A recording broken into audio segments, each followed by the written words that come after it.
A paz do Senhor, meus irmãos, nós vamos falar hoje sobre o estudo do livro de Zacarias. Nós fizemos um resumo do livro e nós queremos trazer aqui para você a mensagem que está por trás do livro de Zacarias. Fica com a gente que esse é mais um estudo da série Os Profetas e eu tenho certeza que vai edificar sua vida. Vem com a gente.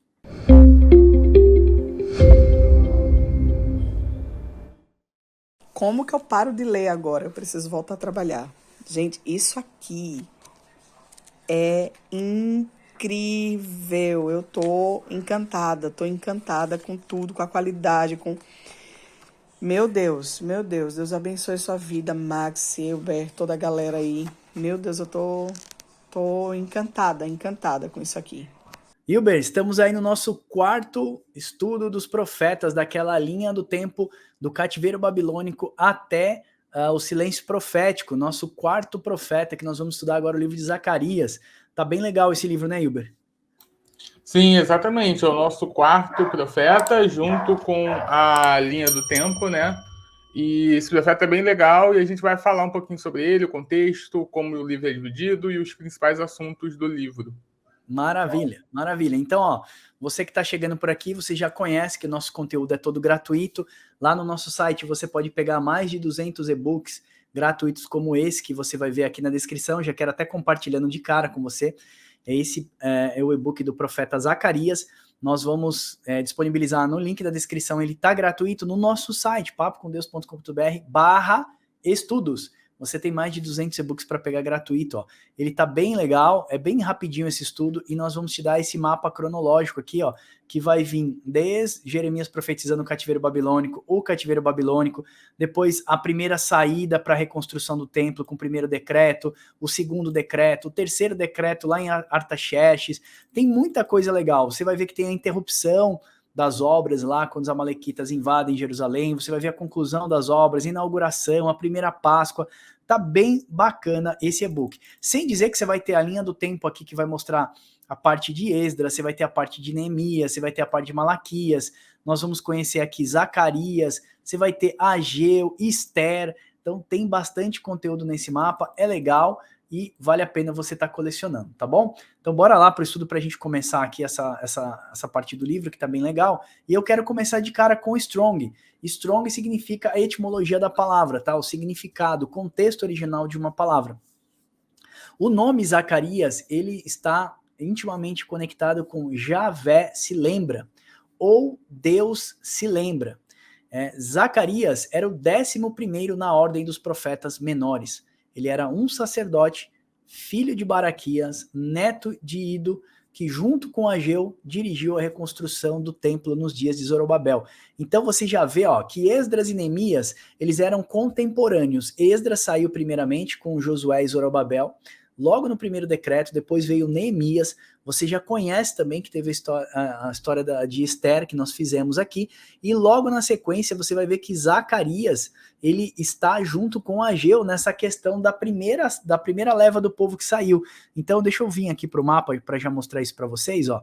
Tá aqui, ó, o primeiro decreto aqui foi em 538, o primeiro decreto de Esdras, você vai ver no livro de Esdras 1:1, foi o decreto do rei Ciro, que é o primeiro retorno a Jerusalém. Vai falar lá no finalzinho de Crônicas desse primeiro decreto, e no livro de Esdras vai falar logo no capítulo 1, versículo 1, vai falar do primeiro decreto do reinado do rei Ciro. Então, você já sabe agora que Zacarias começa aqui a sua jornada, ó. Ele está aqui embaixo, nós colocamos Zacarias aqui embaixo.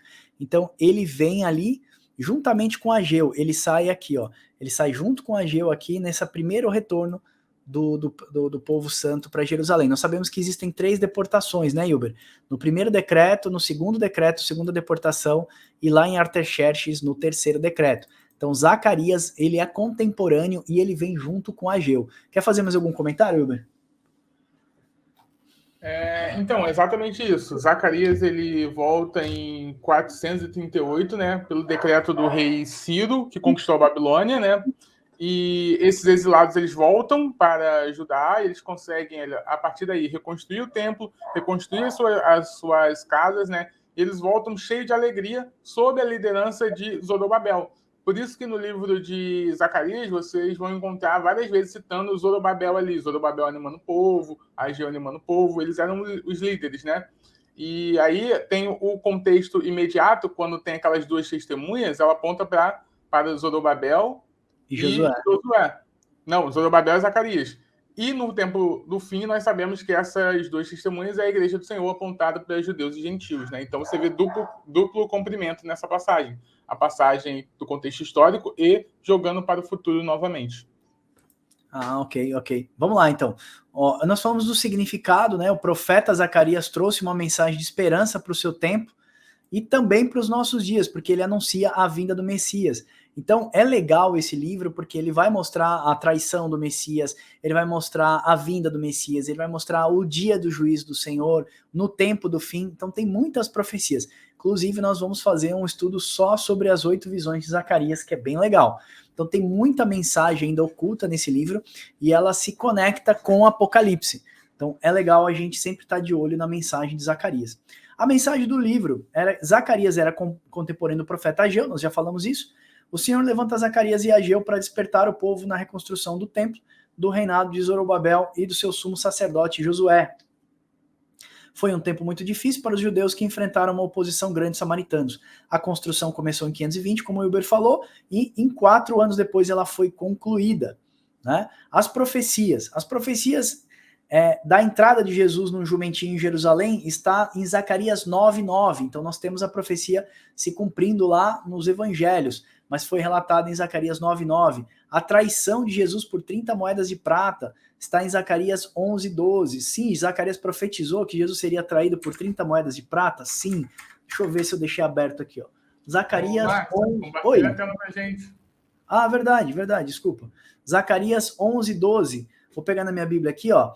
E eu lhe disse: se vos parece bem, dai-me o meu salário, e se não, deixai-o. Pesaram, pois, o meu salário e deu 30 moedas de prata. Então o Senhor me disse: arroja isso ao oleiro, esse magnífico preço em que fui avaliado por eles. Jesus está dizendo que ele foi avaliado por 30 moedas de prata. Já era uma profecia predita lá em Zacarias. Prenunciava o Messias e também a sua traição. A sua crucificação, onde ele afirma que Jesus seria transpassado, está em Zacarias 12:10. Zacarias também descreve a volta do Senhor Jesus, onde os seus pés estarão no Monte das Oliveiras. Está lá em Zacarias 14:4. Você vai ver isso lá nos evangelhos também. Judá sendo severamente punida pelos seus pecados, e mostra a redenção de Judá e Jerusalém em Zacarias 14, do 9 ao 16. Então você vê que faz o prenúncio, mostra a traição, mostra também o julgamento de Judá, que seria a tribo de Judá, seria o povo judeu, e também mostra a volta de Jesus, tocando seus pés no Monte das Oliveiras, o grande e terrível dia do Senhor. É bem completo. O livro de Zacarias, ele é profético do começo ao fim, ok? Então é bem legal isso. A cronologia do livro também, nós vamos ver até na próxima página, eu coloquei toda a organização, né? O livro está organizado em 2 partes. Do capítulo 1 ao 8, ele fala da mensagem sobre a construção do templo. Do 9 ao 14, não mostra datas, porém indica que são escritas após a construção do templo. Então nós temos 2 partes bem distintas no livro. O capítulo 9 ao 14 possui uma série de previsões, revelando a história futura do povo de Deus, desde aquele período até o fim dos tempos, o chamado do evangelho, a chegada dos gentios e a glória final, que é a justificação e unificação de judeus e gentios no corpo de Cristo, agora com todas as coisas restauradas. Então a gente consegue ver o livro de Zacarias profetizando totalmente futuro. Eu não vou ler toda a parte cronológica, mas eu quero mostrar para vocês, ó, até a chegada aqui dos Cavaleiros do Apocalipse. O capítulo 1, do 1 ao 6, ele mostra uma mensagem que chama ao arrependimento, que é o que nós temos falado em todos os livros, né, Hilber? Praticamente todos os profetas, a mensagem principal do livro dos profetas, Esdras, Neemias, que chora, ora pelo povo, intercede, rasga suas vestes, se veste de pano de saco, joga a terra sobre a sua cabeça, é uma intercessão pelos pecados do povo. Zacarias não é diferente. Zacarias do 1 ao 6 mostra essa chamada ao arrependimento. As 8 visões noturnas de Zacarias, vamos fazer um estudo só sobre essas 8 visões, é muito difícil, nós queremos dar nosso ponto de visão sobre isso. Zacarias 1, do 7 ao 17, a primeira visão, o cavaleiro sobre as murtas, depois você vai ver a segunda visão, que são 4 chifres, a terceira visão é a medição de Jerusalém, que já está apontando para a noiva do Cordeiro lá no futuro. A quarta visão, Josué, o sumo sacerdote, é acusado, depois tem a sua purificação. A quinta visão é o candelabro, que aponta para a igreja de Cristo. A sexta visão é um pergaminho voador. A sétima é um cesto. Olha só, a oitava visão, os 4 carros de cavalos. Nós já sabemos que aqui está entrando na última semana de Daniel, apontando para o cavaleiro branco, uma falsa paz, cavaleiro preto, guerras, mortes, vermelhos, cavalos baios. Então a gente já começa a ver a última semana de Daniel. Eu vou deixar esse slide para vocês meditarem em casa, para a gente ganhar um pouco de tempo, e você vai ver as divisões, como a gente colocou todinha a cronologia do livro, e ela está bem relatada aqui. Hilber, quer fazer um comentário para a gente seguir? Sim, Max. Então, como você falou, esse livro ele é separado em 2 blocos, tá? É um bloco do 1 ao 8, que são as visões, e do bloco do 9 ao 14, que parece estar falando ali da vinda do Messias, da morte desse Messias, e do Messias restaurando seu reino e restaurando Judá. Então, parece ter 2 blocos distintos, né? E dentro da teologia, tem um estudo que faz sobre isso, que chega a essa conclusão, chamado Crítica da Forma, que é porque o texto do mesmo autor tem 2 formas diferentes, e aí a gente vai se aprofundar para entender o porquê dessas 2 formas e porquê desse conceito, tá? Mas o importante é que entendermos esses 2 blocos, tá? Entendendo esses 2 blocos literários, a gente consegue ter uma compreensão panorâmica do livro. Maravilha. Irmãos, eu quero aproveitar agora que nós já estamos partindo para o final desse estudo, que é um resumo do livro. Agora nós vamos entrar na parte de exortação, consolação, a morte de Zacarias também, e quero mostrar isso aqui para vocês, que é a revista ilustrada de estudos bíblicos do Papo com Deus. Se você ainda não adquiriu a sua revista, considere-se adquirir a sua revista e nos abençoar. Nós estamos formando 400 grupos de estudo bíblico em todo o Brasil, então nós precisamos que você compre a revista para nos ajudar, para que a gente consiga enviar esse material gratuito também no Brasil. Portugal e outras nações já estão recebendo também.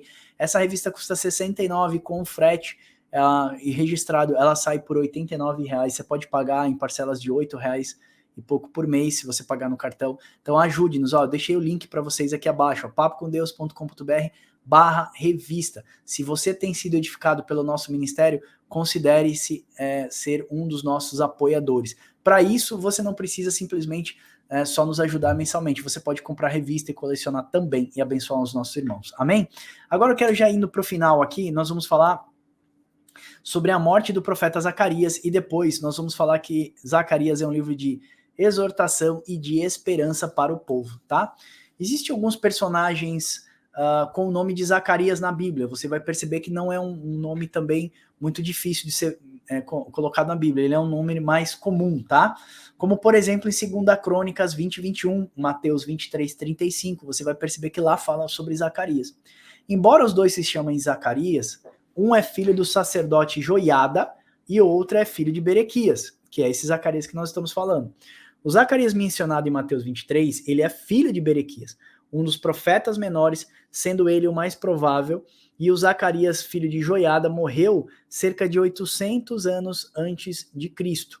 Apesar de não haver um relato da morte de Zacarias, acredita-se que os dois morreram de forma igual, mas o curioso é que Jesus menciona a morte de Zacarias, possivelmente filho de Berequias, e que diz que o seu sangue dos profetas seria cobrado daquela geração. Era um prenúncio da destruição de Jerusalém.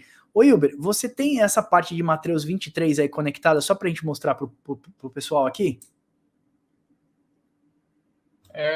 Tenho sim. E, Max, mais uma coisa que você falou também, né? O nome de Zacarias é um nome bem comum, tá? Ainda mais pro povo judeu. Tanto é que o pai de João Batista se chamava Zacarias também, tá? Exatamente. Se você for ver lá, o pai de João Batista tem esse mesmo nome. Então, Mateus 23:35 vai dizer assim, ó: para que sobre vós caia todo o sangue justo que foi derramado sobre a terra, desde o sangue de Abel, o justo, até o sangue de Zacarias, filho de Baraquias, que mataste entre o altar e o santuário. Maravilha. Olha só, então que Zacarias, o que Jesus está fazendo uma menção que a gente percebe é que esse sangue vai ser cobrado daquela geração. O sangue de quem vocês mataram entre o átrio e o altar. Olha só, Jesus menciona a morte de Zacarias lá em Mateus. E aí o Wilber acabou de ler com muita precisão aqui, ó. O sangue do sangue de Abel até o filho de Zacarias, filho de Baraquias, a quem vocês mataram. Esse sangue vai ser cobrado, Jesus fala. provavelmente é Zacarias que foi contemporâneo de Ageu, é esse Zacarias aqui do livro de Zacarias que nós estamos falando. Por quê? Nós não temos, nesse livro não tem um relato da sua morte, ok? Mas nós podemos ver isso no livro do historiador Flávio Josefo, ele foi historiador do primeiro século, ele também relatou a morte de Zacarias, ó. Por fim, aqueles tiranos cansados de derramarem tanto sangue, fingiram querer observar de alguma forma a justiça, tendo determinado matar Zacarias, filho de Baruque, tá vendo? Só mesmo a questão de interpretação, filho de Baruque, porque além da sua, deixa eu puxar aqui, além da sua ilustre origem, sua virtude, sua autoridade, o seu amor pelos homens de bem.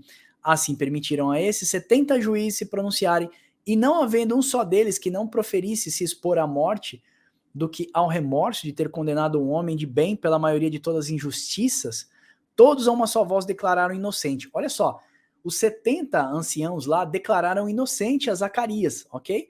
Dentro do templo, lá entre o altar e o templo, e o pátio, né? E olha só o que acontece. Ao ouvirem tal sentença, os zelotes, que eram aqueles homens zelosos, vamos dizer assim, saltaram em um grito de furor. A sua raiva não se pôde tolerar que aqueles juízes não houvessem compreendido que o poder que lhes haviam dado era imaginário e ao do qual não queriam que eles fizessem uso algum. 2 dos mais ousados daqueles homens, os zelotes, tá?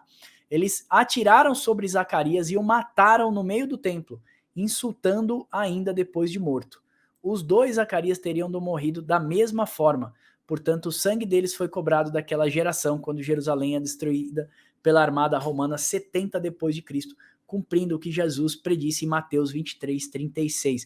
Então, você percebe que houve um julgamento sobre Zacarias. Até então, Jesus deixa claro que do sangue de Abel até Zacarias seria cobrado essa morte. A gente vê o historiador de Flávio José falando de Zacarias, filho de Baruque, né? Provavelmente é exatamente o mesmo Zacarias do livro de Zacarias, e ele afirma que os 70 não inocentaram Zacarias, né? Não o condenaram, mas os zelotes começaram a gritar uma só voz, enfurecido. 2 deles se lançaram sobre o corpo de Zacarias, mataram ele depois de morto, ainda insultaram. Muito provavelmente cuspiram, chutaram e ainda fizeram um pouco do seu corpo. Eu lembro, sabe o que, Hilber? Eu tava vendo, eu até baixei, tava no Instagram, cenas fortes de alguns nigerianos que foram mortos pelo grupo Boko Haram, né? Boko Haram, que é um grupo xiita, né? Extremamente radical, muçulmano. E eles pegavam o corpo das crianças, das mulheres, jogavam no chão e já estavam mortos. Começavam a cuspir, chutar, e a Vanessa falou, eu não quero ver isso, eu copiei aquilo, guardei, porque aquilo é uma perseguição religiosa, né? A gente percebe dois tipos de igreja nas 7 igrejas da Ásia, que uma igreja é perseguida e morta e a outra igreja é fraca, e Deus então lhe preserva porque ela é muito fraca. E eu penso que a igreja brasileira ela é uma igreja fraca, né? Parece que é uma igreja forte, extremamente alimentada, mas espiritualmente falando, a nossa fé é muito fraca, ela é volátil, a gente se corrompe muito fácil e a gente não dá valor àquilo que a gente sente. E aí eu lembrei, né, quando eu percebi aqueles corpos sendo jogados, eles cuspiam nos corpos das crianças, das mulheres, tinha pessoas vivas ainda ali, né, que não tinham morrido, e eles cuspindo nas pessoas, e eu lembrei exatamente da morte de Zacarias, como deve ter sido violenta uma morte, né? E eu fico pensando se a nossa fé realmente ela é forte o suficiente para isso. O que você acha, Hilber? Não, exatamente. E esses 2 contextos que você falou, dessas 2 igrejas, né, você nota que uma passa pela morte, porque Deus sabe da capacidade de cada um, né? Deus ele é soberano. Então, ele vê que a igreja que é mais forte realmente vai dar o seu testemunho de mártir, e a outra vai ser preservada, talvez por não ser capaz ou não ter tanta força assim, porém vai passar por tentações, né? E eu acho que a igreja brasileira se encaixa no quadro da segunda. Eu acho que a igreja brasileira ela é fraca porque se a gente perceber qualquer vento de doutrina, qualquer pessoa que fala mais ou menos bem, qualquer pessoa que mostra assim, ter uma capacidade de eloquência maior, consegue mover multidões, sabe? E consegue entrar heresias muito rápido na igreja brasileira. E a gente percebe que isso é um sinal de fraqueza da fé. A gente é levado como meninos por ventos de doutrina. Aparece uma doutrina nova, a multidão vai. Então, acho que você falou é bem relevante, né? E eu tenho a convicção de que a gente vai fazer parte dessa segunda leva aí. A parte da igreja que é mais fraca, né? Que vai ser guardada. Mas lembrando que guardada é guardada de perseguição, mas não guardada de provação e guardada de buscar o Senhor e buscar a santidade, buscar o arrependimento. Verdade, verdade. Eu acredito que os piores momentos da economia e da crise mundial serão os melhores momentos da igreja sobre a terra, né? O maior tempo de perseguição talvez seja os momentos de maior glória. Os momentos mais difíceis sejam os momentos de glória, né? Eu conversei com uma pessoa essa semana, ela falou, oxe, como isso? Eu falei, talvez a igreja brasileira esteja precisando de um governante comunista, infelizmente, para estragar a nossa economia, destruir as nossas empresas e fazer a gente clamar em alta voz, como os profetas falavam, né? Se o meu povo, que se chama pelo meu nome, se arrepender dos seus maus caminhos, jejuar e orar, então eu virei dos céus, sararei a sua terra, curarei as suas feridas. Talvez a gente está precisando de um pouco de perseguição, a gente está muito acomodado, né? Nossa igreja e as nossas vidas espirituais estejam muito acomodados. Então, o que é legal da gente pegar nesse livro, ele é um livro de exortação, mas ele também é um livro de consolo e esperança para o povo de Deus.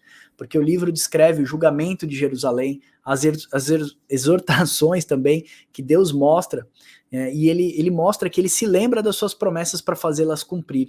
Esse é o significado do nome de Zacarias, né? Deus se lembra.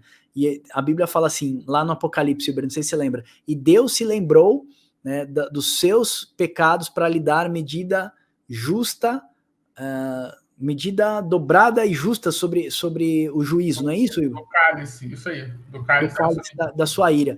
Então, ó, Deus se lembra, Zacarias significa Deus se lembra. E quando Zacarias morre, Deus se lembra daquela geração para lhe dar uma medida de juízo, né? E Deus julgou Jerusalém naquele tempo. E Deus vai julgar a sua Jerusalém nesse tempo. Qual que é a Jerusalém de Deus? Não é a que está no Oriente Médio.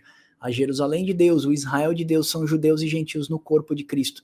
Hoje, a igreja do Senhor, ela está espalhada por toda a terra, ok? Todos aqueles que não professam Jesus Cristo, eles são aquela prostituta do Apocalipse que você vê com o cálice, aquelas pessoas que perseguem exatamente o Israel de Deus. Então, quando você vai ler no livro de Zacarias 14, fala que eu vou guerrear contra aqueles que guerreiam contra Israel. Quem é o Israel de Deus hoje? É a igreja de Cristo, judeus e gentios no corpo.